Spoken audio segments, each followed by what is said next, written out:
यह एक दृश्य है जो गलतफहमी का कारण बन सकता है। एक आदमी दो लड़कियों को खून से लथपथ लिए हुए है, उनके सिरों पर हल्के से सहला रहा है। लड़कियों के पिता ने इसे देखते हुए उस आदमी को कई बार जबरदस्ती मुक्के मारे। पुलिस ने अपनी बेइज्जती करते हुए उसकी चिन पर बंदूक रखी और उसे गंदगी से फेंक दिया, सोचते हुए कि आदमी दोषी है। वास्तव में यह आदमी दो बच्चों को बचाने की कोशिश कर रहा है। जल्द ही उस आदमी को हत्या का अपराधी मान लिया जाता है और मौत की सज़ा सुनाई जाती है बच्चों को बचाने की उसकी कोशिशों के बावजूद। उस आदमी का नाम जॉन कॉफी है। घटना से पहले किसी ने भी उसे कभी नहीं देखा था। जब वह पहली बार जेल में आया तो एक गार्ड ने पर्सी वेटमोर कहकर डेथ रो अंगीठा आयातक आया है कहा। जेलर पॉल एजकॉम्ब बहुत घबराया हुआ था और जल्दी से वहां हस्तक्षेप किया। जॉन कॉफी एक बड़े आदमी, सामान्य आदमी के दोगुना आकार और जिसका प्रत्येक कदम जमीन को हिलाने वाला प्रतीत होता था, गहरी परेशानी में था। उसकी आंखों में मासूमियत और स्पष्टता से भरी थी। पॉल एजकॉम्ब ने पूछने से इनकार नहीं किया कि क्या कोई समस्या है। जॉन कॉफी ने कहा, रात को जब मैं सोता हूँ तो क्या लाइट जाने दी जा सकती है? मुझे अजनबी स्थान में अंधेरे से डर लगता है। जॉन कॉफी एक सीधा साधा बच्चे की तरह लग रहा था, कठोर नहीं। यह पॉल एजकॉम्ब को आकर्षित करने लगा, जिन्होंने फिर जॉन कॉफी की पृष्ठभूमि देखने का निर्णय किया। उन्होंने खोजा कि जॉन कॉफी को दो युवा लड़कियों की हत्या का आरोप लगाया गया था। जब लड़कियों के पिता और पुलिस पहुंचे तो उन्होंने जॉन कॉफी को लड़कियों की लाशें पकड़ी हुई थीं। उसने मुरमुराया, मैंने उन्हें बचाने की कोशिश की। पॉल एजकॉम्ब को इसे विश्वास करने में कठिनाई होती थी। जॉन एक नरम विशाल आदमी की तरह लग रहा था, ठंडे खून का कत्ल करने वाले की तरह नहीं। लेकिन मामला बंद हो गया और इसके बारे में और सोचना बेकार लगता था। अगले दिन गार्डों को अस्पताल से किसी कैदी को उठाने का सूचना मिला। यह कैदी मानसिक रूप से चुनौतीपूर्ण लग रहा था, लगातार थूकता और अनुपस्थितिकरण में होता था। गार्डों को उसे बांधना पड़ा और जेल लाना पड़ा। जैसे ही उन्होंने सेल का दरवाज़ा खोला, कैदी ने मुस्कुराहट दिखाई और गार्डों पर हमला किया। पॉल एजकॉम्ब मदद करने के लिए तेजी से भागे।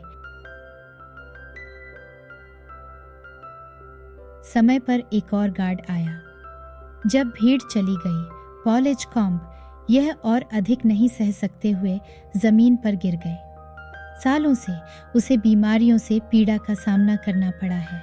दिन के दौरान उसे बेहद दर्द सहना पड़ा। मूत्र करने के लिए लंबे समय तक मेहनत करना पड़ता था। रात को अक्सर उसे दर्द से जगा जाता था। बाथरूम जाने के लिए तेजी से भागता, अपनी टांगें मजबूती से एक साथ जकड़े रखता। कभी कभी पॉल एजकॉम्ब इतने दर्द में होते थे कि वह गिर जाते थे और वहीं पर अपनी सहायता करने के लिए वहां खड़े होते थे। हाल की झटका ने पॉल एजकॉम्ब की जिंदगी के लगभग आधा हिस्सा ले लिया था। उसके शरीर में दर्द फैल गया और माथे पर पसीने की बूंदें बन गई। उस वक्त जॉन कॉफी अप्रत्याशित रूप से पॉल एजकॉम्ब से मिलने के लिए अनुरोध करने लगा। कैदी के सम्मान में पॉल एजकॉम्ब को उठने में संघर्ष करना पड़ा। हालांकि जैसे ही वह जॉन कॉफी से पूछने लगा कि उसे क्या चाहिए, जेल के बल्ब में चमक आने लगी। जॉन कॉफी ने छोड़ दिया और पॉल एजकॉम्ब अचानक महसूस किया कि दर्द गायब हो गया है। वह जॉन कॉफी को हैरानी में देखा, जिसके पास बड़े दर्द थे। उसने व्यग्रता से खूब पच थूकना शुरू किया और अचानक हजारों काले कीट उसके मुंह से उड़ गए, हवा में गायब हो गए। पॉल एजकॉम्ब अद्भुत रूप से उस दृश्य को देखकर हैरान थे। उसने ना तो रुका और जॉन कॉफी से पूछने लगा कि उसने क्या किया था। जॉन कॉफी थके हुए रूप से जवाब दिया, मैंने तुम्हारी बीमारी को ठीक कर दिया। पॉल एजकॉम्ब अविश्वसनीय राहत का अनुभव करते हुए बाथरूम में गए। यह वास्तव में एक राहत थी। पता चला कि बाथरूम का उपयोग करना भी एक आनंद हो सकता है।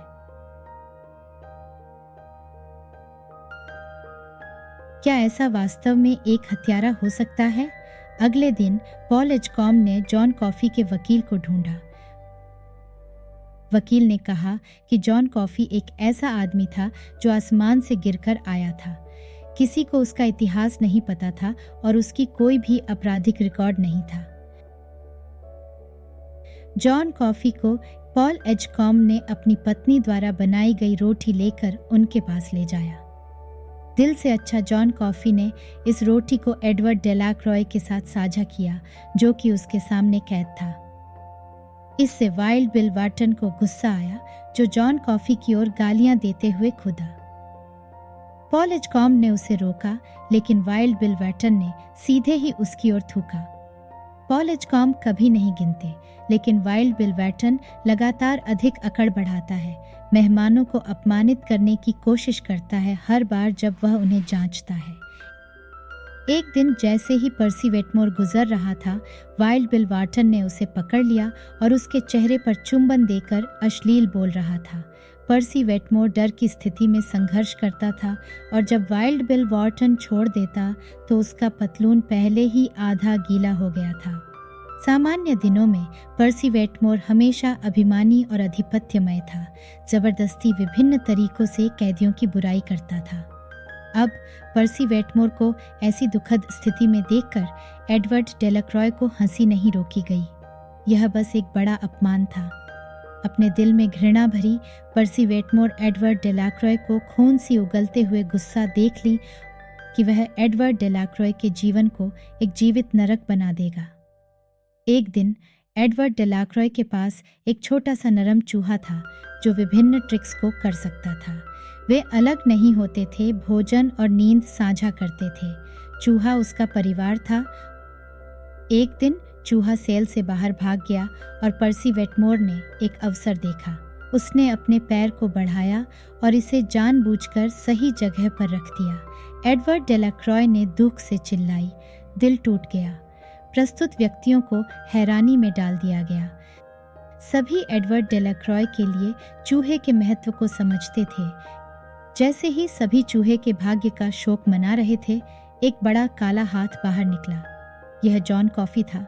उन्होंने पॉल एजकॉम को शीघ्रता से चूहे को उसे देने के लिए कहा। सभी मौजूद लोगों के हैरान नजरों के बीच जॉन कॉफी ने चूहे को अपने हाथों में लिया, धीरे से उसे चूमा और एक तेज प्रकाश के साथ चूहे की पूंछ की हलचल हुई। कुछ ही समय बाद जॉन कॉफी ने अपना मुंह खोलकर दर्द में खींची गई हजारों छोटे काले कीड़ों को बाहर छोड़ दिया, जो धीरे धीरे हवा में गायब हो गए। चूहा अभिवादन किया गया। सभी मौजूद लोगों के सामने एक चमत्कार हो गया था, जिससे सभी हैरान हो गए। जरा भी आत्मसमर्पण नहीं हो रहा था। मृत से पुनर्जीवित, यह उनकी समझ से परे था।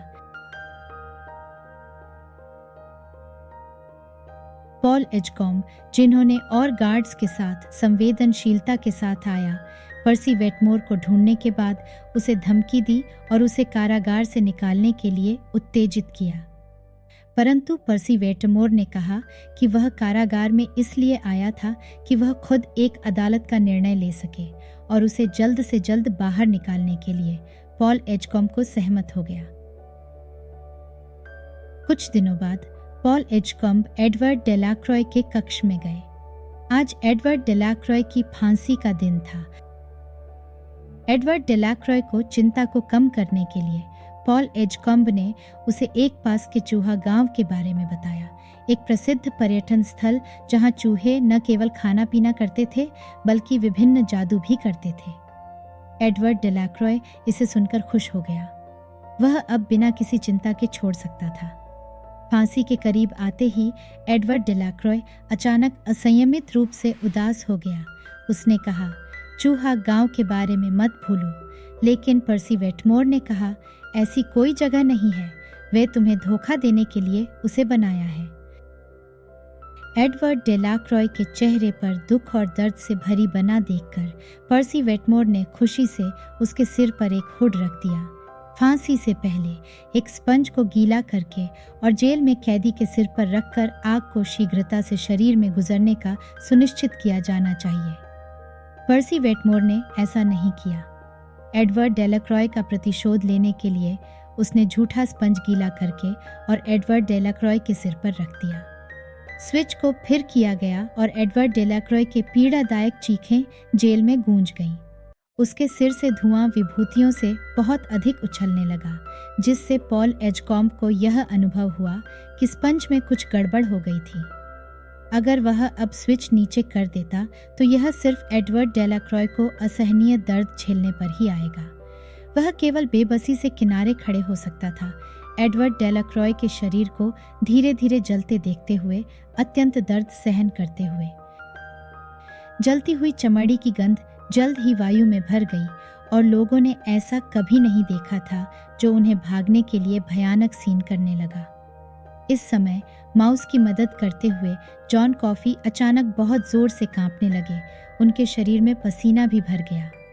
उनके पास उन चारों के दर्द को महसूस करने की दिव्य शक्ति थी और अब जॉन कॉफी उन चारों के दर्द को महसूस कर रहे थे। धीरे धीरे कांपते हुए जॉन कॉफी अपराधी माउस को अपने हाथ में दिव्य शक्ति को गलती से भेज दिया, उसके मालिक के दर्द को महसूस करते हुए। माउस कारखाने से पागल की तरह बाहर निकल गया। एडवर्ड डेलाक्रॉय जलते हुए देखते हुए पर्सी वेटमोर उदास था और उसने इसे उदासी से नकारात्मकता में डाला और यह भी दिखाया कि स्पंज को भिगाया जाना चाहिए था। एक सिपाही को अब और बर्दाश्त नहीं हो रहा था और उसने पर्सी वेटमोर को चेहरे पर पंच मारा।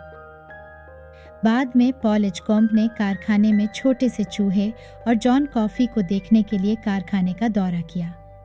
जॉन कॉफी, जिसके दिल में दुख था, रोते हुए कहा, मैं बहुत थक गया हूँ। पॉल एजकॉम्ब को यह समझ आया कि जॉन कॉफी की थकान शारीरिक नहीं थी, बल्कि उनके दिल की थकान थी, जो दुनिया को बचाना चाहता था लेकिन असमर्थ था। एक दिन की छुट्टी में पॉल एजकॉम्ब अपने दोस्त के घर अपनी पत्नी के साथ गए। जानकारी मिली कि उसके दोस्त की पत्नी को मस्तिष्क कैंसर से बहुत ज्यादा पीड़ा हो रही थी और उसका बस कुछ समय बचा था। पॉल एजकॉम्ब गहरे दुख में थे। घर लौटकर उन्होंने अपने मन में एक बड़ा विचार बनाया। उन्हें चाहिए था कि जॉन कॉफी से अपने दोस्त की पत्नी को बचाने के लिए उनकी दिव्य शक्ति का उपयोग करने दिया जाए। अगली रात पॉल एजकॉम्ब ने अपने साथी सिपाहियों को इकट्ठा किया और भागने का एक योजना शुरू किया। उन्हें बाहरी लोगों द्वारा पहचाना न जाए, इसलिए उन्होंने सबसे पहले वाइल्ड बिल वॉर्टन को मंत्रमुग्ध किया और फिर दंड के नाम पर पर्सी वेटमोर को बर्री में डाल दिया। हालांकि जॉन कॉफी को कारखाने से बाहर लेने के बारे में जैसे ही वे थे, वाइल्ड बिल वॉर्टन अब भी दवाओं के प्रभाव में जॉन कॉफी का हाथ पकड़ा। जॉन कॉफी अचानक कांपने लगे, मानो कुछ महसूस कर रहे हों, लेकिन समय कम था। पॉल एजकॉम्ब ने वाइल्ड बिल वॉर्टन का हाथ दूर किया और जॉन कॉफी को कारखाने से बाहर ले गए। तारों भरी रात के नीचे जॉन कॉफी ने बच्चों की तरह का एक हंसी मुस्कुराई। अंधेरे का फायदा उठाते हुए एक समूह लोग अपने दोस्त के घर पहुंचे और उनके दोस्त हलचल से जागृत हो गए। जॉन कॉफी की ओर सतर्क होकर एक बंदूक को ध्यान से जैसे ही लिया। धमकी को नजरअंदाज करते हुए जॉन कॉफी सीधे बिस्तर कमरे में चले गए। उनकी असाधारण शक्तियों ने पहले ही महिला के दर्द को महसूस किया था। महिला का चेहरा थकावट से भरा हुआ था और उसकी धब्बेदार आंखें उसकी बिगड़ती हालत को दिखा रही थीं। जॉन कॉफी आते ही वह बेहद उत्तेजित हो गई, बिस्तर पर कमजोरी से लड़ रही थी। लेकिन जैसे ही जॉन कॉफी उसके पास बैठे, महिला की भावनाएं धीरे धीरे स्थिर हो गईं। जॉन कॉफी ने उसे चुंबन दिया और कमरे के बल्ब असामान्य रूप से चमक गए, जबकि नीचे के पेंडुलम घड़ी की ध्वनि बंद हो गई। एक और चमत्कार हुआ। महिला तत्काल अपनी पुनर्जन्म की तरह जीवन शक्ति प्राप्त कर ली। उसके रोग की दर्दनाक यादें भी हवा में उड़ गईं। खुशी के साथ उनके दोस्त खुशियों की आंसू बहाते हुए उनकी पत्नी को जड़ से लिपट गए। लेकिन इस इलाज ने जॉन कॉफी पर एक भार डाल दिया। सामान्य रूप से काले कीटन निकालने के बजाय उसने जमीन पर गिर पड़ा, अनियंत्रित खांसी करते हुए। उसी क्षण महिला ने जॉन कॉफी को ध्यान में लिया। एक एहसास हुआ कि यह व्यक्ति उसके जीवन का हिस्सा है। उसकी आंखों में आंसू थे। उसने अपनी माला निकाली और जॉन कॉफी के गर्दन में डाल दी, आशा करते हुए कि उसे सुरक्षा की भावना मिले। शीघ्र ही गार्ड्स थके हुए जॉन कॉफी को कैद वापस ले गए। संदेह का डर था। पॉल एजेकॉम्ब ने तुरंत पर्सी वेटमोर को रिहा किया। पर्सी वेटमोर ने एक उदास अभिव्यक्ति के साथ अपनी प्रतिशोध की साजिश बनाई। अचानक जॉन कॉफी ने पर्सी वेटमोर के गले को पकड़ा और गार्ड्स ने हस्तक्षेप करने के लिए दौड़ा। हालांकि जॉन कॉफी ने अपना मुंह खोलकर पर्सी वेटमोर के मुंह में सभी छोटे काले कीटन थूक दिए।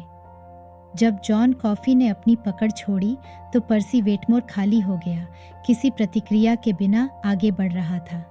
जब स्वच्छंद सुनाने वाले विल्ड बिल वॉर्टन ने अचानक जाग उठा तो पर्सी वेटमोर को ले जाने का नियमित रूटीन चलाया, लेकिन इस बार अपनी कपड़े नहीं गीला करने के बजाय पर्सी वेटमोर ने अपनी साइड आर्म खींची और विल्ड बिल वॉर्टन की ओर बेतहाशा गोलियां चलाई। इस अचानक कार्रवाई से गार्ड्स को आघात हुआ। जब उन्होंने पर्सी वेटमोर से बंधक कुशलता से छीन ली तो विल्ड बिल वॉर्टन पहले ही मर चुका था। गार्ड्स के दबाव में पर्सी वेटमोर का पेट उलझने लगा और असंख्य काले कीटन उसके मुंह से उड़ गए। पॉल एजेकॉम्ब ने समझा नहीं कि दयालु देवता जॉन कॉफी ऐसा क्यों करेंगे। जॉन कॉफी ने कहा, मैंने उन्हें सजा दी, मैंने देखा कि उन्होंने क्या किया। पॉल एजेकॉम्ब की सहमति के बिना जॉन कॉफी ने अपनी दिव्य शक्ति, दूसरों के दर्द को महसूस करने की क्षमता को पॉल एजेकॉम्ब को सौंप दी। एक क्षण में पॉल एजेकॉम्ब ने 2 छोटी लड़कियों की मौत की सच्चाई को देख लिया। यह पता चला कि जॉन कॉफी ने हत्या नहीं की थी, असली दोषी विल्ड बिल वॉर्टन था। जब जॉन कॉफी ने लड़कियों की दर्द को महसूस किया और घटनास्थल पर पहुंचा तो बहुत देर हो चुकी थी। उसने केवल लड़कियों को उनकी दर्द में असहायता में पकड़ लिया। यह याद देखते हुए पॉल एजेकॉम्ब आंसुओं में बह रहे थे। जॉन कॉफी के मन में दयालुता भरी हुई थी, जो दुनिया के दर्द को सहने का साहस किया। वह आसमान से भेजा गया एक देवता था, लेकिन अब दुनिया ने उसे गलत समझा था। एकमात्र आरामदायक चीज यह थी कि विल्ड बिल वॉर्टन को गोली मार दी गई और पर्सी वेटमोर को पागल खाने में प्रेषित कर दिया गया था। जेल अपने पूर्व अवस्था में लौट आई।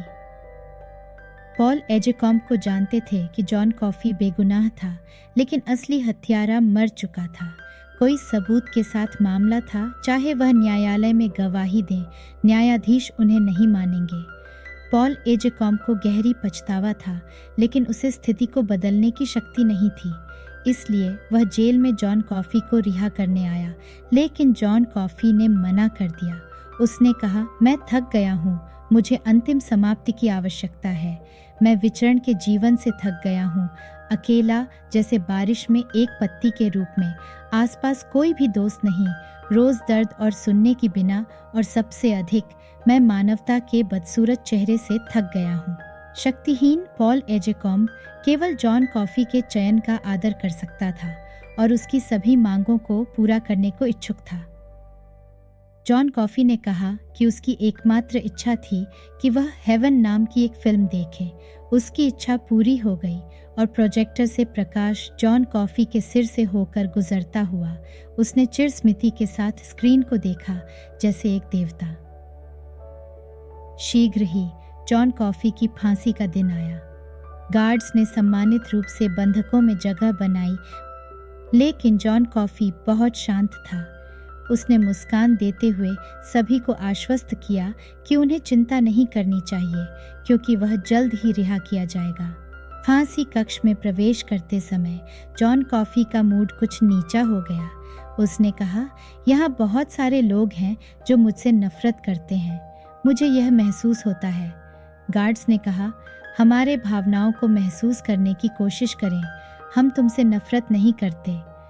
गार्ड्स की मोहब्बत ने फिर से जॉन कॉफी का दिल शांत कर दिया, जैसे ही वह इलेक्ट्रिक चेयर पर शांतिपूर्ण बैठा। लेकिन गार्ड्स आंसुओं में थे। पॉल एजेकॉम्ब ने पूछा कि क्या उसे कुछ और कहना है। जॉन कॉफी ने कहा, मेरे सिर पर कपड़ा न डालें, मुझे अंधेरे से डर लगता है, देवताओं को प्रकाश में जीना चाहिए। पॉल एजेकॉम्ब सहमत थे। जब वक्त हुआ तो बिजली लगाने का समय आया तो पॉल एजेकॉम्ब खड़े रह गए, आदेश देने में असमर्थ थे। वह खुदा का सृजन नष्ट करने का दुख नहीं उठा सकते थे, धरती पर उतरे देवता को, लेकिन वह शक्तिहीन थे। पॉल ए जे कॉम्ब ने जॉन कॉफी के पास जाकर उसका हाथ थामा, खुद को आरोपित महसूस करते हुए और नाराजगी से अपनी आंखों में। उस समय जॉन कॉफी ने वही रिहाई प्राप्त की जो उसे चाहिए थी। फिर पॉल ए जे कॉम्ब और अन्य गार्ड्स एक दूसरे के बाद जेल छोड़ दिए। बहुत सालों बाद जब पॉल ए जे कॉम्ब अस्पताल में हेवन फिल्म को फिर से देख रहे थे तो यादें उन्हें बहाव में ले गईं और बुढ़ापे में पॉल ए जे कॉम्ब अचानक आंसुओं में भर आए। फिर उन्होंने इस रहस्यमय कहानी को एक बुढ़ापे के पुराने दोस्त को बताया जो ऐसी विचित्र कथा को मानने में कठिनाई महसूस कर रहे थे। तो पॉल ए जे कॉम्ब उसे पेशी करने के लिए पिछले पर्वत में ले गए जहां एक कुटिया जंगल में खड़ी थी। पॉल ए जे कॉम्ब के बुलाने पर दरवाजा खोलते समय एक सिरे वाली बूढ़ी चूहा जमीन पर एक सिगार की डिब्बे से बाहर आई। इसने पुराने दोस्त को हैरान कर दिया, लेकिन यह वाकई उसी पुराने चूहे थी। जब जॉन कॉफी ने अपनी दिव्य शक्ति को पॉल ए जे कॉम्ब और चूहे को सौंप दिया तो उनका जीवन बढ़ गया। पॉल ए जे कॉम्ब ने इसे आशीर्वाद माना जिसने उन्हें और चूहे को भगवान के चमत्कार के जारी रखने की अनुमति दी, लेकिन यह भी एक सजा थी क्योंकि यह उन्होंने ही जॉन कॉफी को इलेक्ट्रिक चेयर में डाला था, भगवान के चमत्कार को बुझा दिया था। तो 108 वर्ष की आयु में उन्होंने दुनिया में कई आश्चर्य देखे, लेकिन उन्हें केवल देखते रहने के अलावा अपने प्यारे बच्चों और दोस्तों को एक के बाद एक छोड़ते देखा। शब्द ग्रीन माइल जेल से फांसी कक्ष तक के पथ को दर्शाता है जो हरा रंग में रंगा गया था। हरा जीवन शक्ति और पुनर्जन्म को प्रतिनिधित करता है। जॉन कॉफी भगवान का उपहार था मानवता को, मानवता की भलाई और प्रेम का प्रतीक। वह बुराई की जेल में आया, अपनी सेहत की बलिदान किया और महान प्रेम का उपयोग करके अन्यों को ठीक किया, हर्ष के आंसू लाया। परंतु वास्तव में दुनिया में ईश्वरीय शक्तियों के साथ कोई देवताएं नहीं होती हैं। अक्सर ऐसे साधारण लोग जैसे जॉन कॉफी महान जन्म या प्रतिष्ठित स्थिति के बिना जीते हैं। चाहे वे अनजान नाम से जीते हों, हमेशा उपकार और प्रेम की आस्था को आगे ले जाते हैं।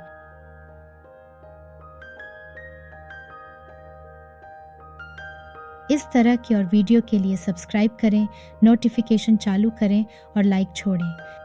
देखने के लिए धन्यवाद।